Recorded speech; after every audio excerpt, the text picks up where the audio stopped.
So let's talk about Jason Mott's novel, People Like Us. This is not your typical straightforward story. Not at all. It's this really complex, kind of fragmented, and deeply profound look into the mind of a man, and maybe even a whole nation, just trying to put all the pieces back together. And the very first piece of that puzzle? Well, it's the narrator's name, which, as you're about to see, isn't always his.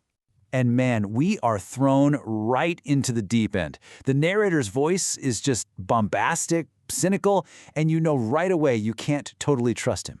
He's an author on a book tour in Europe, but he's not always, well, himself. In fact, he kind of seems to love it.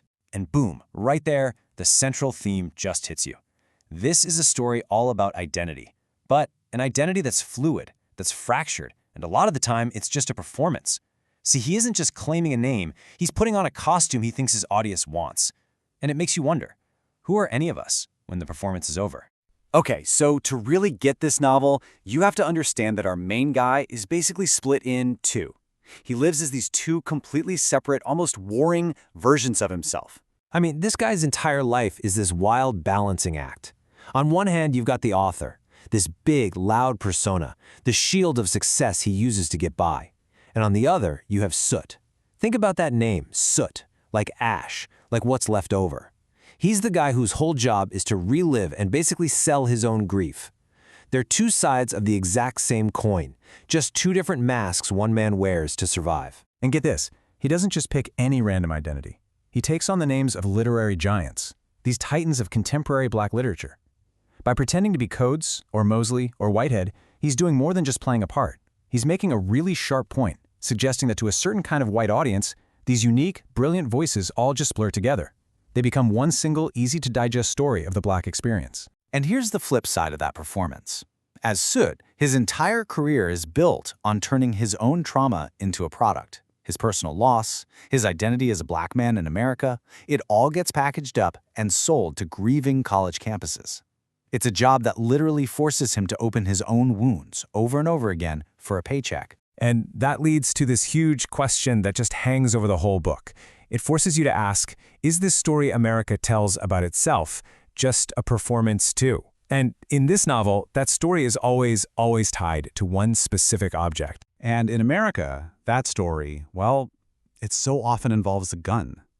The novel does this masterful job of weaving together the really private, intense grief of a daughter's suicide with the terrifyingly public trauma of American gun violence.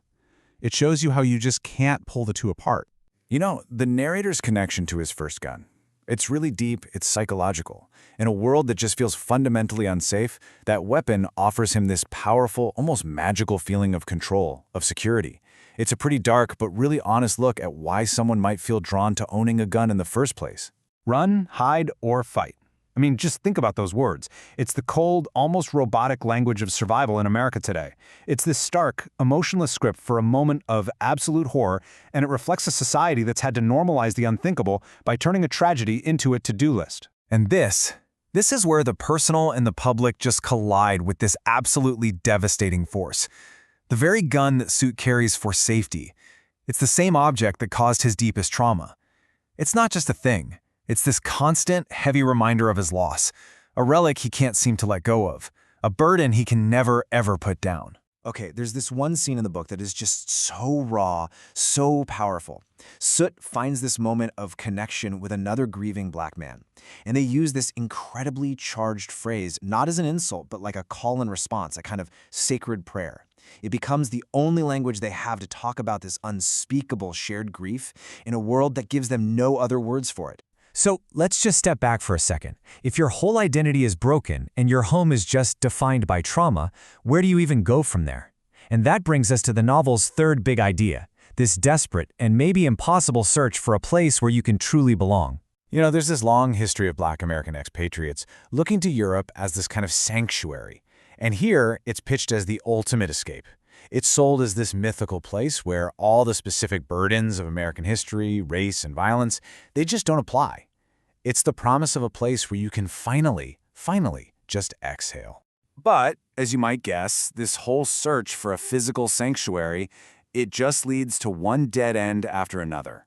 It doesn't matter if he's in Canada trying to connect with his ex-wife, or in Europe facing a totally new kind of alienation, or even entertaining this wild fantasy of a billionaire creating a new country just for him.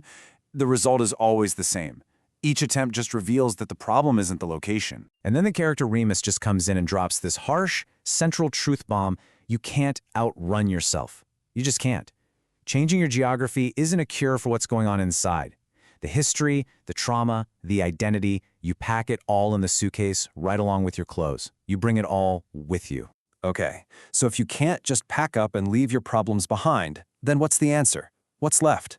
Well, the novel's conclusion seems to say that the only real sanctuary isn't a place you find, but something you build, even if it's just for a little while, with other people. Towards the end, there's this absolutely stunning monologue from Soot, where he's just wrestling with language itself, with how totally inadequate our words are for describing deep, lasting grief.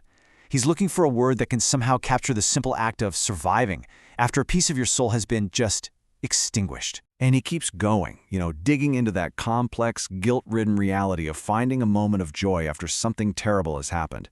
He's searching for a word that just means surviving in all its messy, contradictory, painful truth. So the book's answer, really, is that this other continent, that promised land of milk and honey, it's not on a map at all. It's found in those small, fleeting moments of connection between people like us, people who are bound together by shared trauma and shared survival. It's two men in a bathroom finding a prayer. It's a writer sharing a story with a scared kid by a river in Paris. So in the end, the book is pretty clear. Storytelling isn't some magic cure. It can't unbake the cake, and it sure can't bring back the dead. But it is the essential act. It's the tool we have to build those temporary continents, to offer a fistful of words that might just help someone else survive their story. And the book's final move is to turn the question back on itself, and really back on all of us who tell stories. Why create this? Why share this pain? And the answer it leaves you with is right at the heart of being human, because it's the only way we ever learn how to survive.